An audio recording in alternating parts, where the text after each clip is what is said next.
একটা রিক্সাওয়ালা daily 2-4 dozen গালি খাওয়া ব্যতীত বাড়িতে ফিরে না। কিন্তু তাকে যদি জিজ্ঞাসা করা হয় যে এত গালি খাওয়ার পরেও ডেলি রিক্সা নিয়ে কেন বাহির হও, তো চোখের পানি ছেড়া দিয়া বলবে বিবি বাল বাচ্চা আছে বিদায়।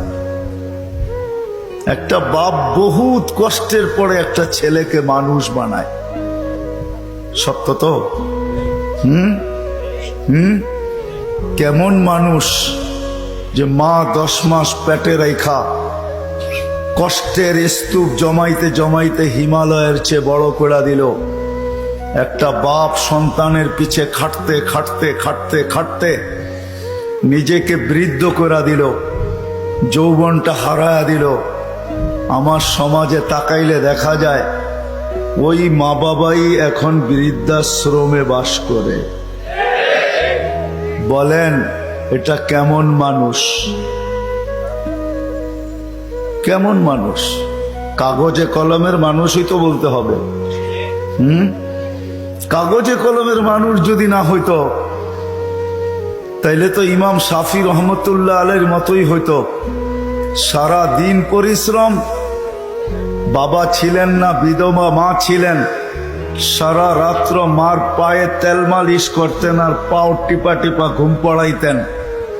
মাঝে মাঝে খুশিতে পায়ের তালুতে চুমা দিতেন, চুমা। মা কাইপা উঠতো আর বলতো আমার পায়ের তালুতে চুমা কেন? তো বলছে তোমার পায়ের তালুতে চুমা দেই না, আমি তো আমার জান্নাতে চুমা দিয়া স্বাদ নিতেছি, স্বাদ।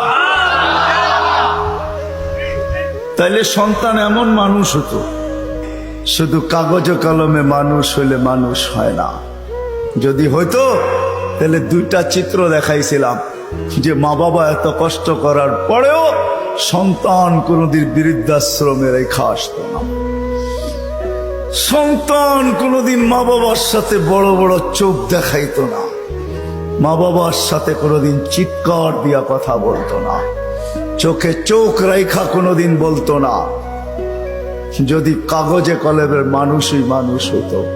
না না, কাগজ কলমের মানুষ মানুষ হয় না, নিজেকে মানুষের মতো মানুষ বানাইতে হয়। মানুষের মতো মানুষ বানাইতে হয়। এই জন্যই প্রত্যেক ব্যক্তি নিজেকে মানুষের মতো মানুষ বানাইতে পারে। আপনি বলবেন 100টা দিয়া কি করে বানাবো, সুযোগই বা কোথায়? এই জন্যই মনে হয় আল্লাহ ভালোবাসার বশীভূত হইয়া ভালোবাসায়, এটাও ভালোবাসার নিদর্শন। আল্লাহ ভালোবাসা বলতেছে 100টা দ্বারা তুই মানুষ হইতে পারবি না। হায় হায়, ভালো যখন বাইসাই ফেললাম তাহলে 100টা আর তোর থেকে রাখবো তো রাখবো কেন? তো আল্লাহ একটার ভিতরে 100টা ঢুকায়া দিয়া বলতেছে ইন সালুহাত সালুহা সাইরুল আমাল, আমাকে শুধু নামাজ ওকে কইরা দে, তোর জীবন ওকে আমি লেখা দিব। নামাজ কমপ্লিট কইরা দে, ওর জীবন ওকে কমপ্লিট লেখা দিব। নামাজ পূর্ণ, জীবন পূর্ণ লেখা দিব। এই জন্যই তো আমি বলি এই উম্মত যদি কিছুই না করতো, আজান হওয়ার সাথে সাথে যদি শ্যামবাজারের রোডে চাটাই বিছানো হয়ে যেত যে চটপট নামাজ তারপরে ব্যবসা, প্রত্যেকটা মার্কেটে যদি এরকম হইতো। তবে আমি একটা দেশ দেখা আসছি জীবনে, আমি ওই দেশে 6 বার গেছি, 6 বার। আমি চিনি ওই দেশ, আমি দেখা আসছি। দেখা কথা বলতেছি, শোনা কথা না। আমি দেখছি যখন আজান হয় তো বাজারের গলিগুলার ভিতরে প্রত্যেক দোকানদার নিজের চাটাই বিছাইতে থাকে, প্লাস্টিকের চাটাই বিছাইতে থাকে, আর সবাই একজন আরেকজনকে ডাকতে থাকে চলো জলদি নামাজ তারপর বাজার, চলো জলদি নামাজ তারপর বাজার। আমার দেশটাও যদি এরকম হইতো, আমার দেশটাও যদি কমসে কম এতটুকু হইতো যে আজান যে যেখানে ওইখানেই দাঁড়ায় গেছে। হ্যাঁ, এই শরীরটা কার? কার? বাপ দেখা চলেন, ঠিক না? রাগ হেন না আমার কথায়।